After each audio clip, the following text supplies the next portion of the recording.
Hello, I'm Chef Keith Corbin, owner and executive chef of Alta Adams Restaurant, and I'm from Watts, California.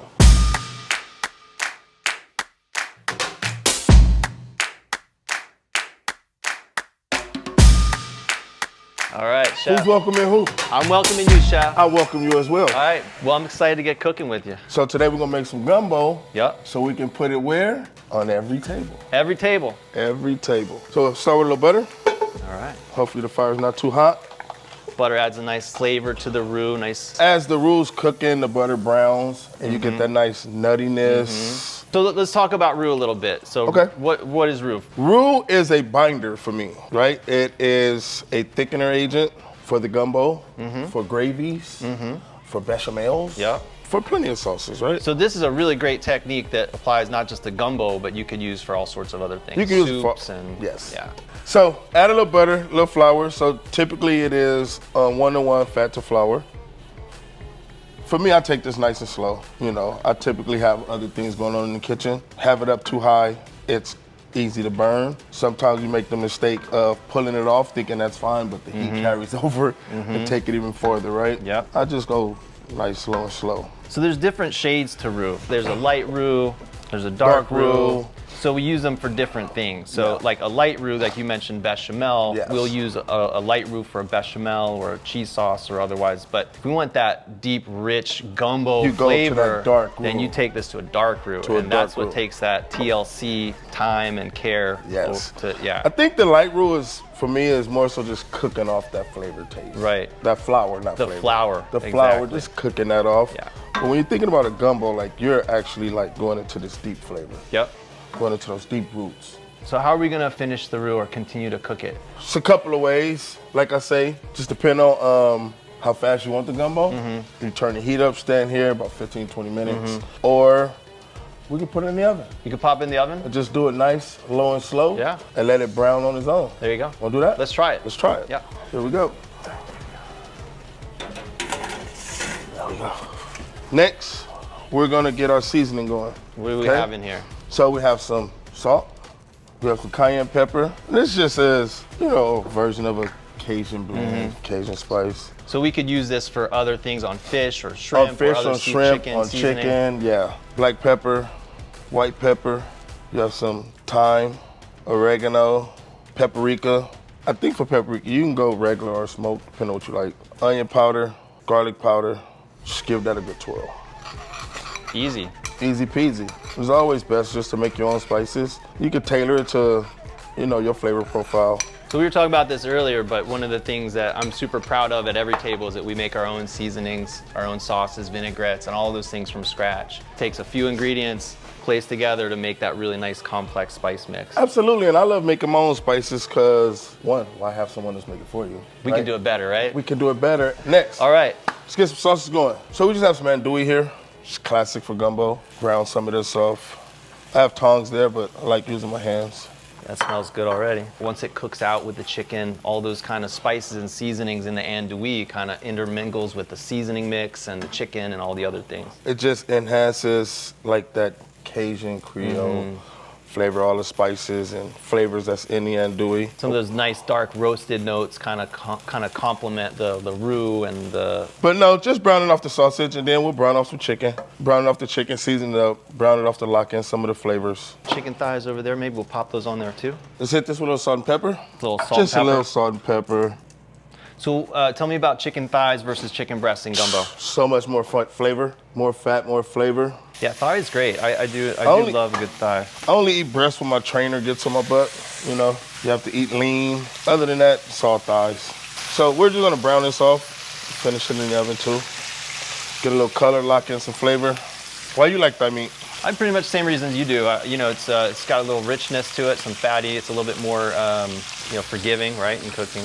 Like on the grill and barbecue, you know, smoked. I always prefer thighs over breasts. It just works. Yeah. A lot of dishes we serve at Everytable do offer, you know, chicken breasts. And you know, we do a really amazing lemon pepper roasted, like rotisserie style kind of chicken breast. Okay. Which works great. But to your point, you know, it depends on kind of what your diet is and where you're kind of trying to end up with your nutrition. But So how long you been with Everytable?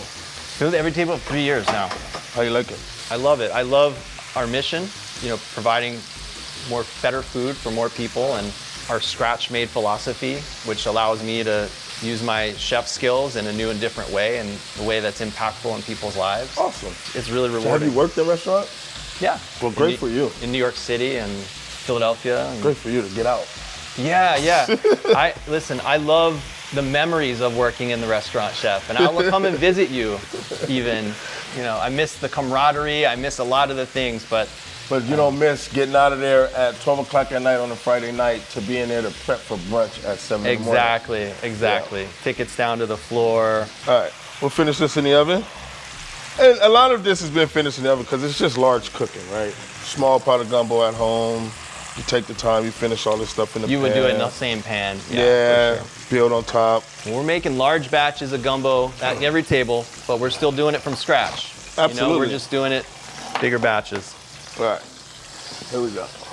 So Keith, we talked a little bit earlier about your childhood memories growing up eating gumbo and some of the memories you had with your grandmother growing up in the South. I wanted to ask you a little bit about growing up here in LA and Watts, and how your experiences there growing up influenced your food and your style. So my grandmother came over as a child. I believe she's about 10 or 12 years old during the second Great Migration, right? And so a lot of those memories or her experience in the South carried her through here.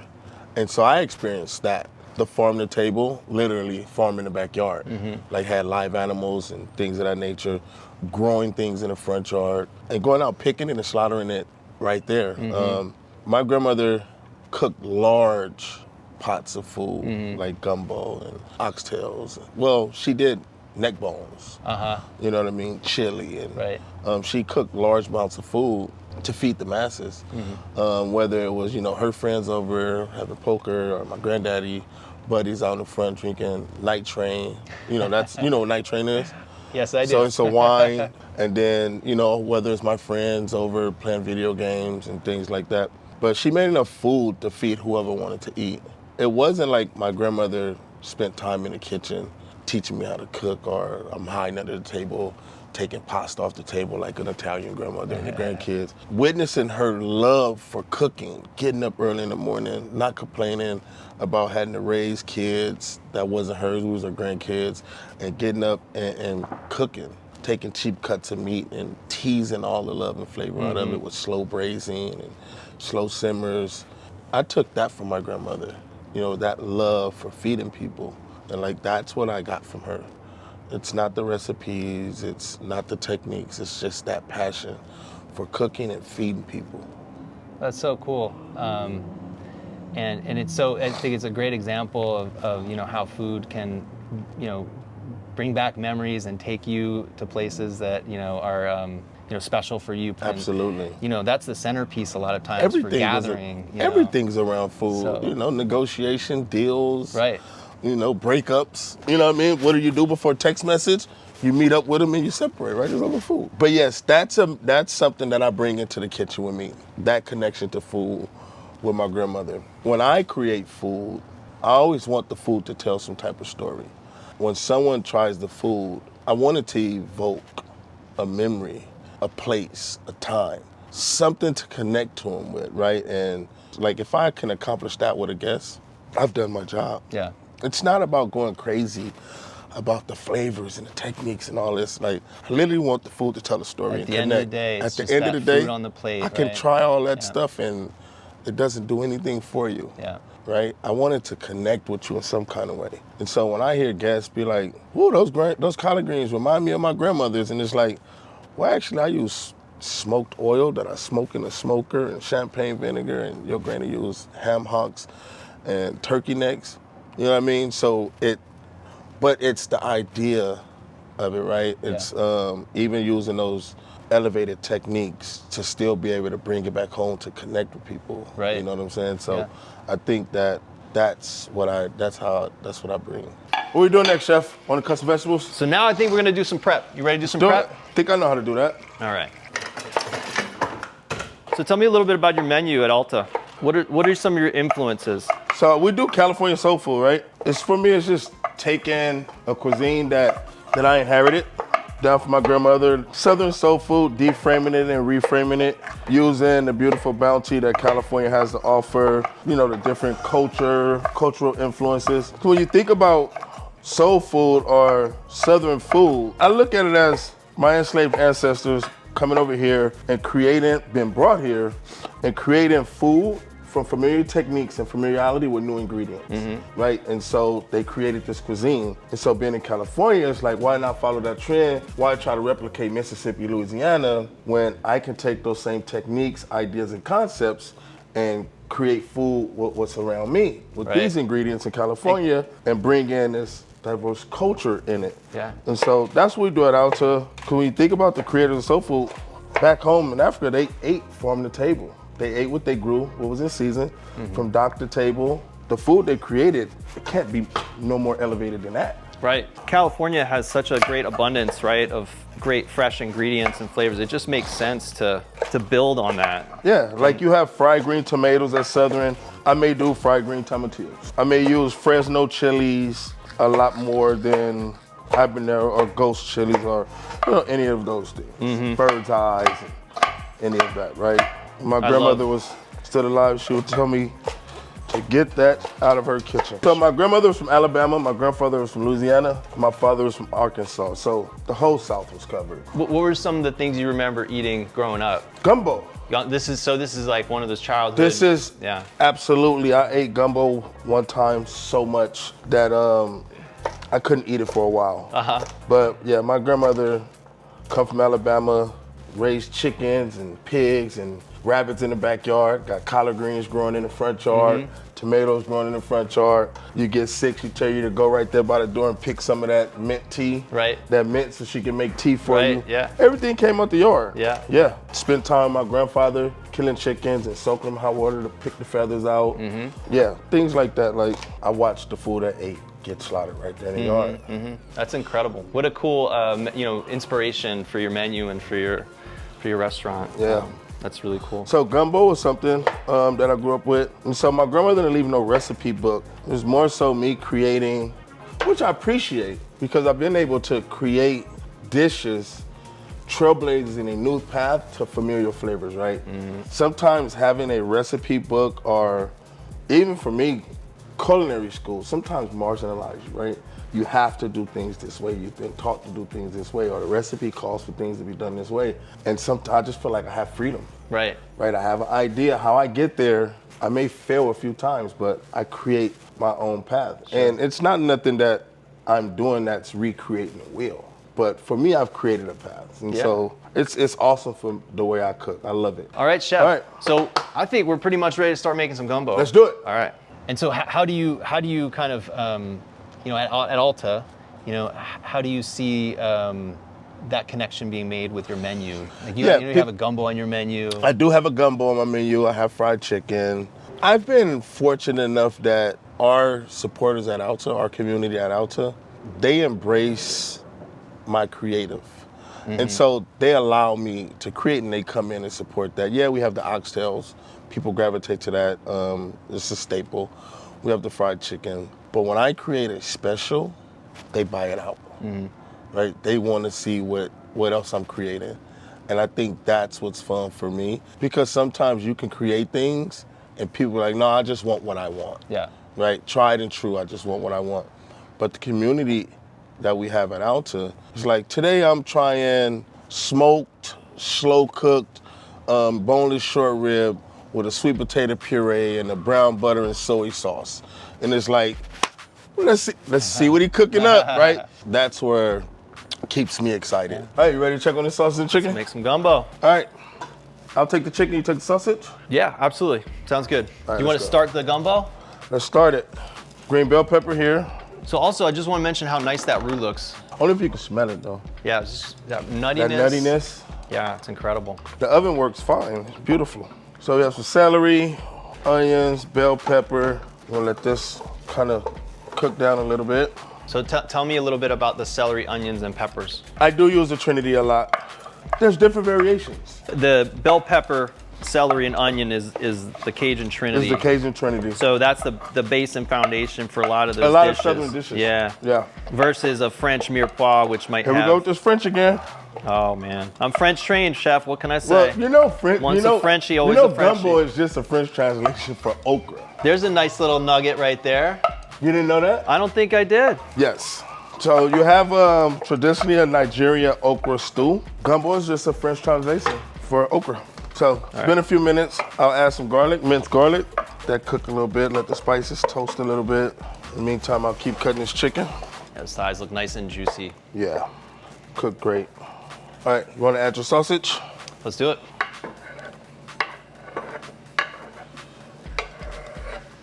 There we go.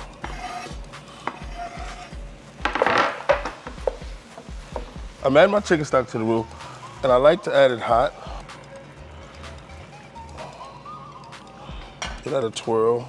Damn, that look good. I think this will make anyone happy. California, New Orleans, Mississippi, Alabama, Grandma? even grandma. Make grandma happy? That's all we care. Even grandma. I mean, the fact that I'm making it now make grandma happy.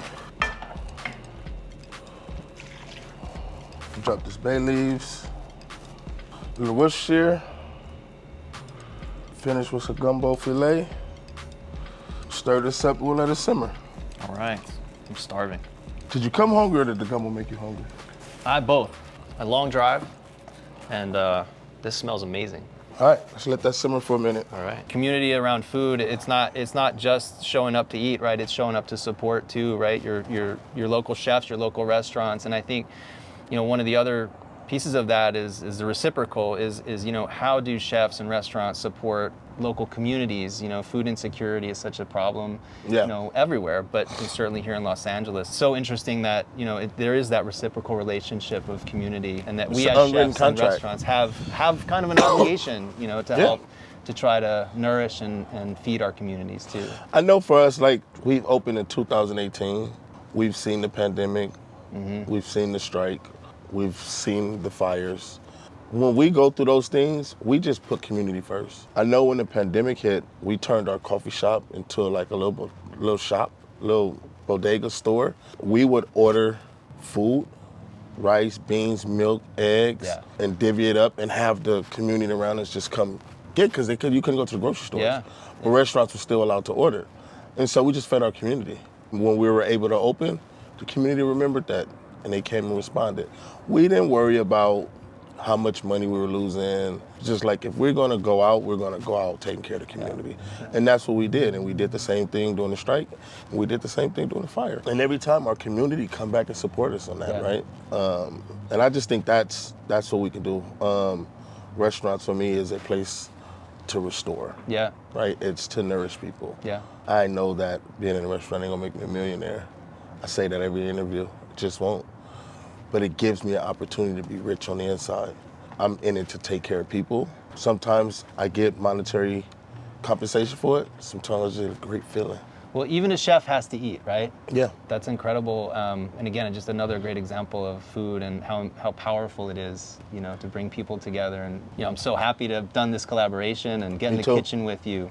But I'm curious to know, you've had such an incredible journey in your life, and I'm sure I've only heard just a small part of it, but I want to ask you, what's next? I really am a believer that I am just a passenger on this journey. For anyone that knows my story, this where I'm at, sitting here, having this interview, this backdrop, all the things I've accomplished was just, I couldn't imagine it, right?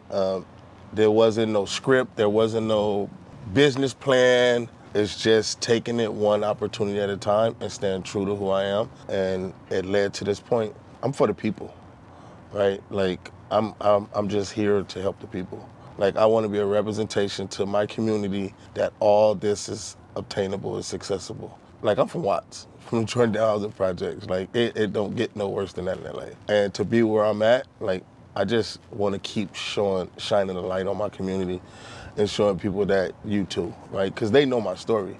And it's still unbelievable to some of my community members that I'm even here. That's why I do it. That's incredibly inspiring, Chef. Thank you for sharing your story. No problem. Thank you so much. Yeah. Food service fist bump. Love Thank it. you. Thank you, Chef. Appreciate you. Yep.